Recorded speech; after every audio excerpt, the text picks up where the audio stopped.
What if I told you that everything you knew about comfort was an illusion, and that Vikings sleeping on straw understood warmth better than we do, wrapped up in modern blankets? We imagine their nights as an icy nightmare, an endless struggle against the piercing cold of the fjords. But the truth is much more complex. In a world without central heating and double-glazed windows, they turned their homes into fortresses of warmth, using technologies that were ingenious in their simplicity.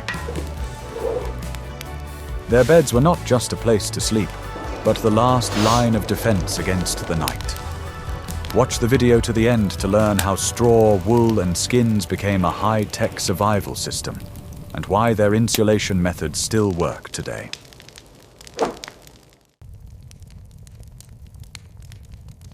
Are you ready to learn the truth about what a Viking longhouse really was? It was not just a structure made of wood and stone, but a living, breathing organism created for one purpose: to preserve precious heat. The longhouse was the center of the universe for the family, its walls separating order from chaos, warmth from deadly cold. Every detail of its construction was the result of centuries of experience surviving in the harsh northern climate. The Vikings did not fight nature. They learned from it, integrating their dwellings into the landscape.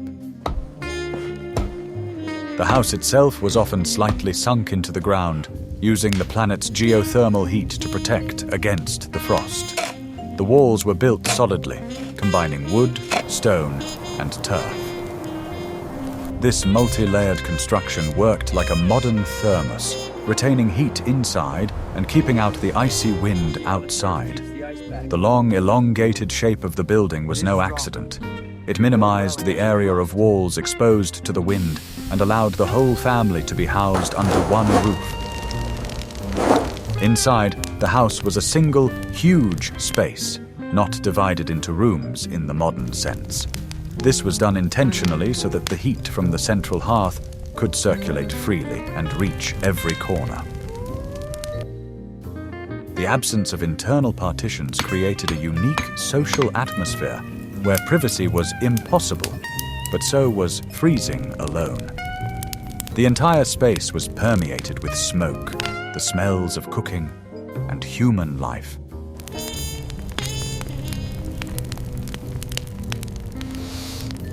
I never knew a place could feel so much like home. It is not the place, it is you. Perhaps you are right. The longhouse was designed to use any available source of heat.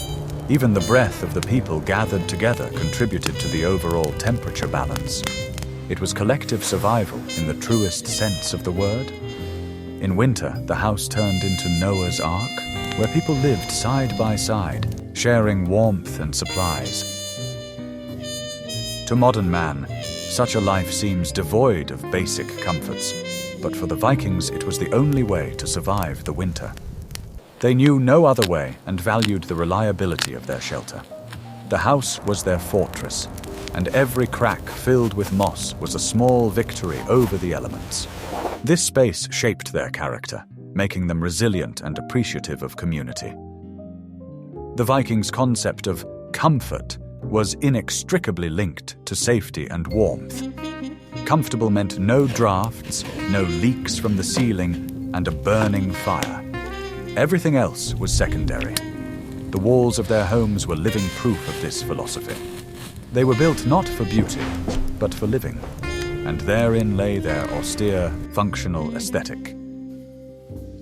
We would love to hear your opinion. What do you think about this approach to construction, where functionality completely prevails over aesthetics? Write about it in the comments, and don't forget to subscribe to our channel so you don't miss out on new research into the Viking world. Ridgepole won't last another week under this snow. We have the cedar, but we'll need more rope to secure it properly. This coil is nearly done.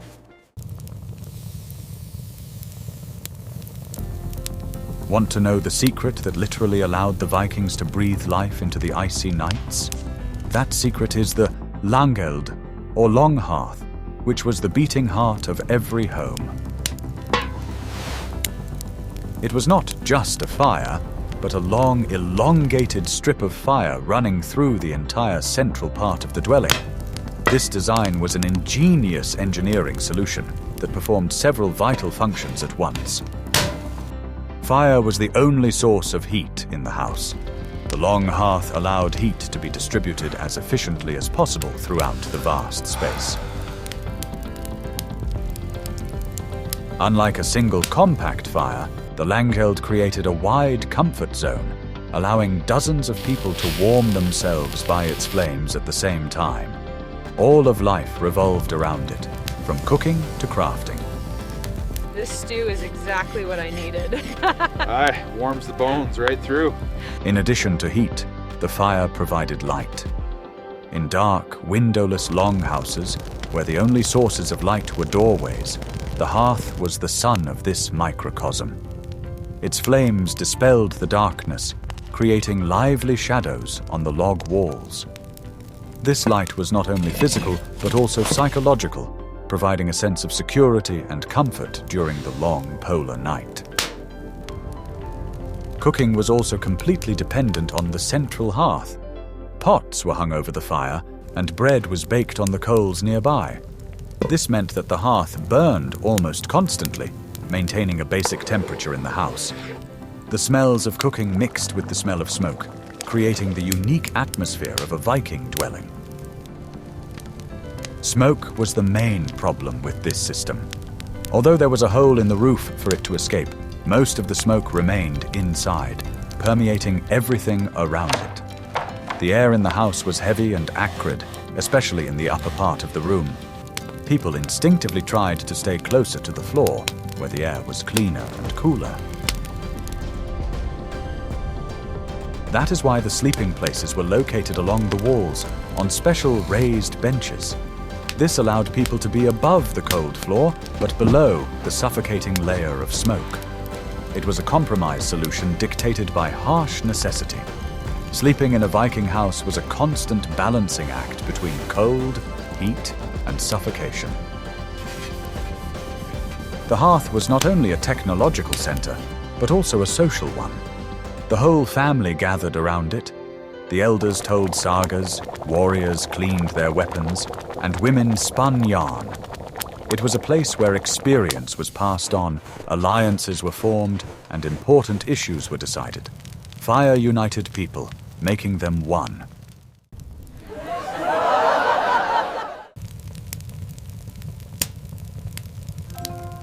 What I am about to show you will make you look at the word comfort in a new light.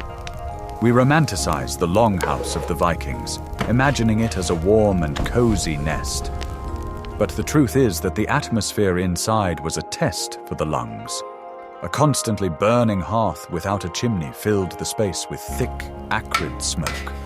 Soot settled on everything, covering the walls, beams, and people's faces with a black coating. The smoke hole in the roof, or lure, was the only way for the smoke to escape, but it was also the entrance for rain and snow. This created an eternal dilemma. Open the lure wider and let in the cold and precipitation, or cover it and suffocate in the smoke. Most of the time, the Vikings chose a compromise, living in a constant haze. This smoke, by the way, had a positive effect. It preserved the wood well, protecting it from decay. Dampness was the second enemy after cold. Longhouses, often built in low-lying areas or dug into the ground, suffered from rising damp. The compacted earthen floor could not completely insulate the room from the damp soil. During rainy periods, the house became damp and uncomfortable, and the air took on a heavy, musty smell. This combination of smoke and dampness created a unique environment in which survival required constant adaptation. Life was lived in semi-darkness, pierced by rays of light falling through the smoke. People got used to a constant sore throat and watery eyes. It was the price they paid for warmth. In these conditions, the bed became not just a place to rest, but a hygienic refuge. It was raised above the cold and often damp earthen floor. This simple solution saved them from the worst effects of dampness.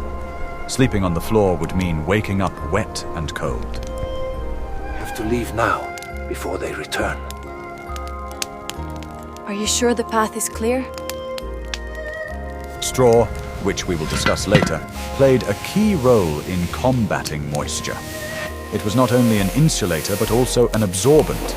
It absorbed excess moisture, preventing it from reaching the sleeper.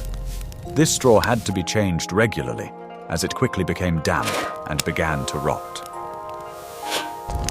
Hides, in turn, served as waterproofing. They were laid fur side down, creating a barrier between the damp straw and woolen blankets. The thick, oily skin did not allow moisture to pass through, keeping the bed relatively dry. It was a simple but incredibly effective solution.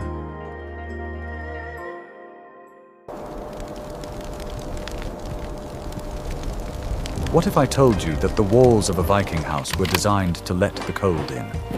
It sounds paradoxical, but the wall construction was an ingenious compromise between insulation and ventilation. The most common walls were made of wood, often using the wattle and daub technique, or in more northern regions, of solid turf. Wooden walls, even those made of thick logs, were not airtight. There were inevitably gaps between the logs. The Vikings diligently caulked them with moss, tow, or wool in an attempt to stop the drafts. But it was impossible to get rid of them completely. The icy winds of the fjords always found a way to get inside. Turf walls, which were common in Iceland and Greenland, were much more effective in terms of thermal insulation. A thick layer of turf laid on a stone or wooden base created a massive barrier. This barrier acted as a heat accumulator, slowly releasing the accumulated heat from the hearth back into the room. However, turf walls had a serious drawback. They were a breeding ground for dampness. Turf absorbed moisture like a sponge, and the house constantly smelled of rotten earth. Moreover, such walls often attracted insects and small rodents, which made life less than pleasant. This was the price to pay for excellent insulation. In regions where there were many trees, such as Norway, wooden log cabins were preferred. The walls were monumental, but even they did not protect against freezing. The inner surface of the wall near the floor was often covered with frost in particularly harsh winters. It was a constant reminder that the elements were only a few inches away. That is why sleeping places were never placed close to the outer walls. Along the walls were wide wooden benches, or palati, which served as benches during the day and beds at night. There was always a gap between the wall and the bench, allowing relatively warm air to circulate. This constant cold from the walls was a fact of life that had to be reckoned with. It forced people to wrap up warm, huddle together, and invent multi-layered systems for sleeping. Their beds were their only chance to get a good night's sleep, without risking freezing to death by morning. Their entire nightlife was built around this simple but vital task, keeping their bodies warm until dawn. In the next chapter, we will finally look under the Vikings' blanket and examine the layers of that very bed that was their main weapon against the night. We'll start at the very bottom, with the first layer that absorbed the cold and dampness coming from the wooden benches. Ready to find out why ordinary straw was more valuable to Vikings than any down?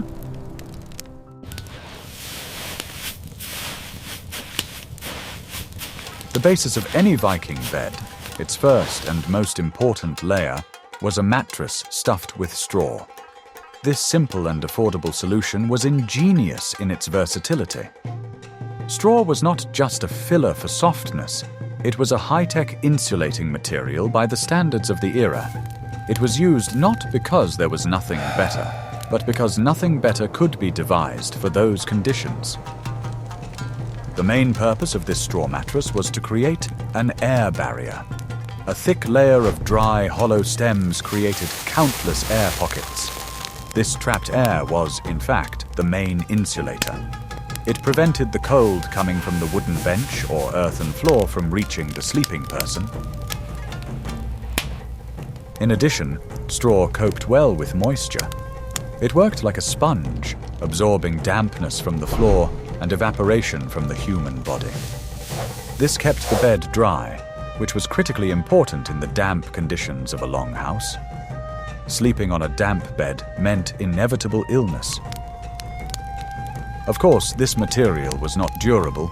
Straw quickly became compacted, losing its volume and thermal insulation properties.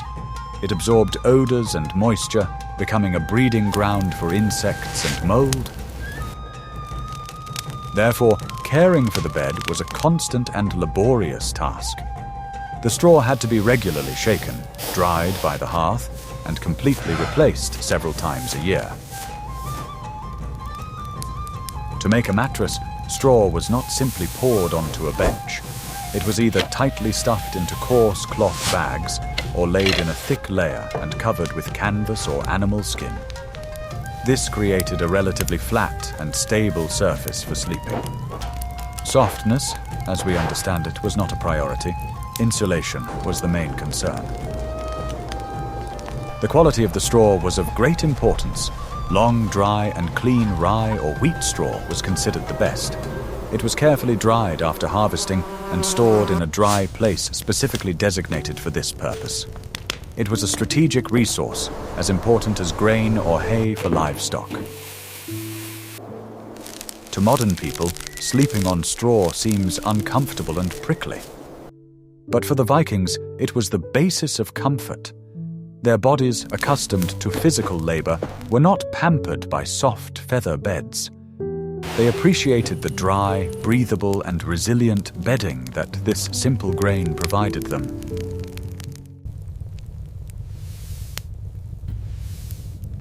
What if I told you that the Vikings invented breathable, layered clothing 1,000 years before the advent of modern sports brands? They used the same principle in their beds, and wool was a key element in this system.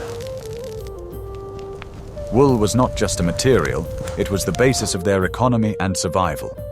Sheep provided the Vikings with meat, milk, and, most importantly, this unique insulator. Wool has almost magical properties that made it ideal for the northern climate. First, it is hygroscopic, meaning it can absorb large amounts of moisture while remaining dry to the touch. It could absorb up to 30% of its own weight in moisture before a person began to feel damp.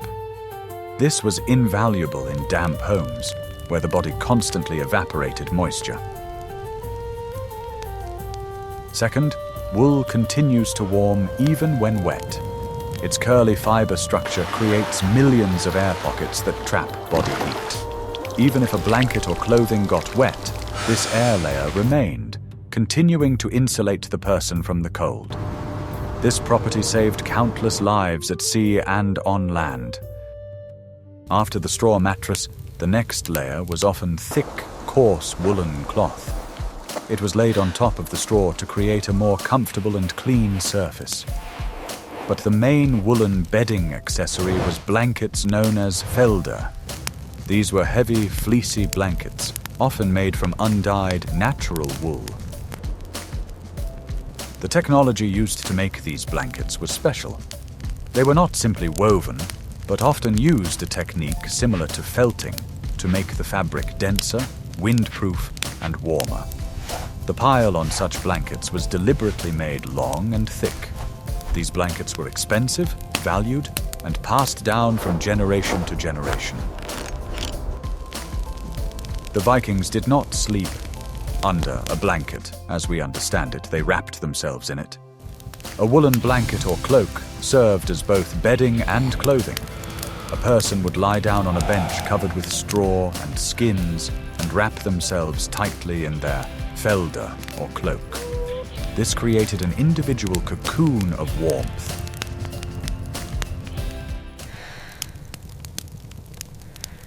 The top, and often most valuable layer of a Viking's bed, was animal skins. In the harsh climate of Scandinavia, fur was not so much a luxury as a necessity. and its use for sleeping was a logical extension of this idea. The skin served two important functions. They provided a windproof barrier and an unmatched level of warmth. Most often, the skins were used as bedspreads, laid on top of woolen blankets with the fur facing inward. When used in this way, the fur created an additional layer of warm air directly against the body.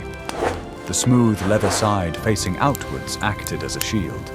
It prevented cold drafts from entering the house and kept body heat from escaping. In other cases, the skins were laid directly on a straw mattress with the fur facing up. Sleeping on soft, warm fur was incredibly comfortable. In addition, the skin laid under a person created a waterproof layer, protecting woolen blankets from moisture coming up from the straw below. It was another barrier in a multi-layered system.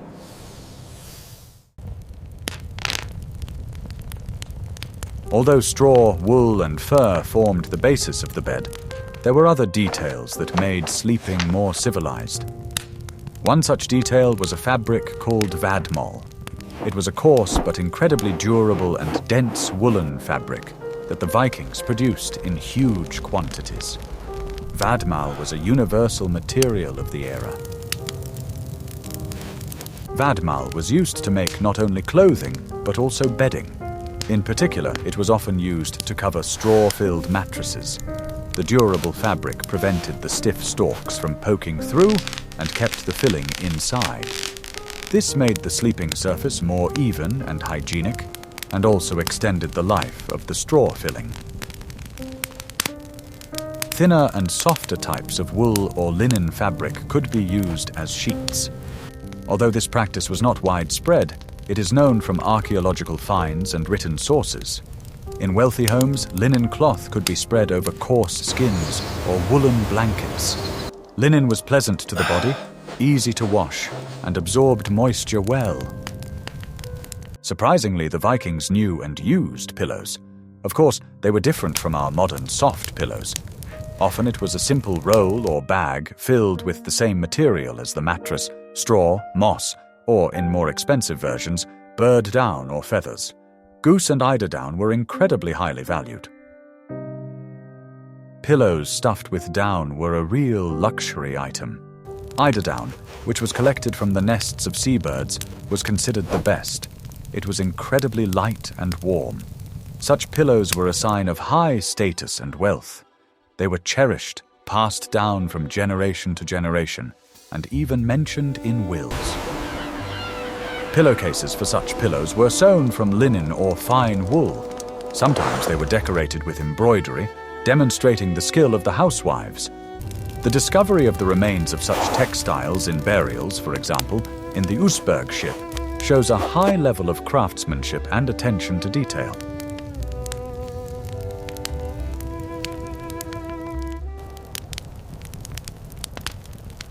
A Viking's bed was not only an individual space, but also a communal one. All life in a longhouse took place in full view, and sleep was no exception. The benches running along the walls were not divided into separate beds. They formed one long communal platform on which the whole family, and sometimes guests, slept. And so Thor raised the hammer high, the mountains trembled at his fury. Privacy, as we understand it today, did not exist. People slept side by side, and this was the absolute norm. Family members were arranged together in groups. This arrangement was dictated not only by a lack of space, but also by social norms, where community was valued over privacy. This way of sleeping had a huge practical advantage: collective warmth. Several people sleeping next to each other generated significantly more heat than one person. On a cold night, this was an additional and very important factor for survival. People literally warmed each other with their breath and body heat.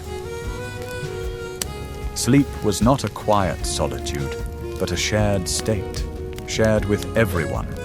Everyone could hear the breathing, coughing, or muttering of their sleeping neighbors. This created a special sense of camaraderie, a feeling that you were not alone in the cold, dark night. It was collective vulnerability turned into collective strength. Hospitality was a sacred duty, and the guest, or gestrú, was always offered the best place to sleep. He was laid to rest on a bench of honor and provided with bedding. Refusal to offer lodging was considered a grave crime against the laws of society. The guest slept alongside his hosts, sharing their warmth and safety. Safety was another reason for sleeping together. When dozens of people slept in one large hall, it was almost impossible to sneak in unnoticed. Any extraneous noise or movement would immediately wake someone up. The longhouse was not only a home, but also a barracks where everyone was on alert. When sleeping, Vikings probably did not undress completely, especially during the cold season. They slept in their undergarments, a simple linen shirt or tunic. This underwear was a kind of pajamas. It absorbed sweat and protected valuable woolen blankets and furs from dirt.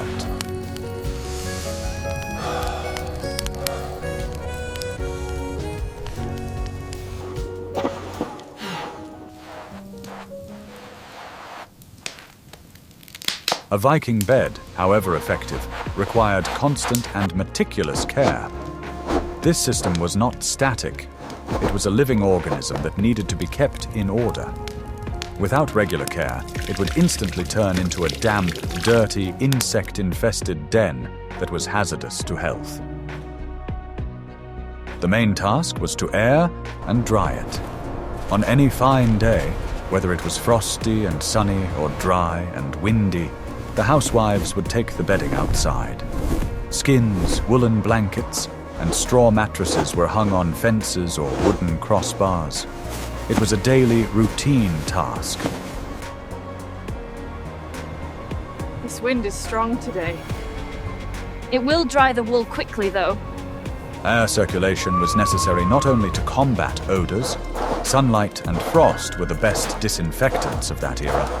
Ultraviolet rays killed bacteria and mold, which inevitably developed in damp conditions. And severe frost effectively froze and killed insect parasites and their larvae. The fight against insects was a separate and important battle. Straw, wool, and fur were the perfect environment for fleas, lice, and ticks to live in. This problem was the scourge of medieval life. It was impossible to get rid of them completely, but it was possible to keep their numbers under control. One of the main methods of control was the use of herbs. The Vikings were well aware of the properties of the flora around them. They sprinkled straw mattresses with dried herbs, known for their insecticidal properties. Most often, they used tansy, wormwood, and bog rosemary, whose pungent smell repelled insects.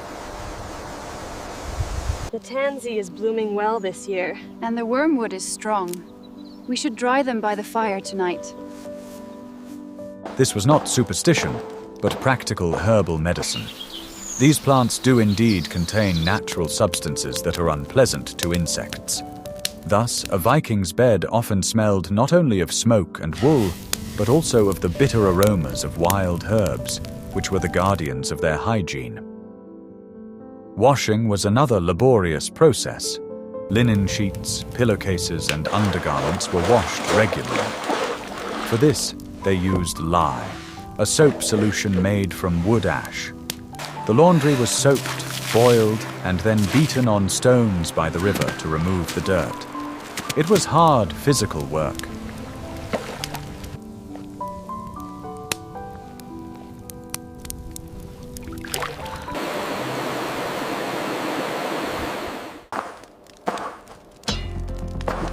We can see that a Viking's bed was far from a primitive pile of straw and skins. It was a complex, multi-layered, and ingeniously designed system.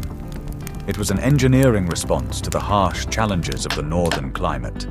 Each element had its place and performed an irreplaceable function. The straw mattress created an air cushion, insulating from the cold and absorbing moisture. Woolen fabrics worked like a modern membrane, wicking away body moisture and retaining heat even when wet. And the fur covering served as an impenetrable shield against drafts, creating a personal microclimate. This system was so effective that it allowed people not only to survive, but to fully rest in freezing, smoky homes. In this seemingly simple design, we see the same pragmatism, ingenuity, and deep understanding of materials that allowed the Vikings to build their legendary dracars and cross the oceans. What other aspect of Viking life or crafts do you find most interesting and underrated? Suggest topics for future videos that you would like to see on our channel in the comments. And don't forget to subscribe so you don't miss our next explorations of the past.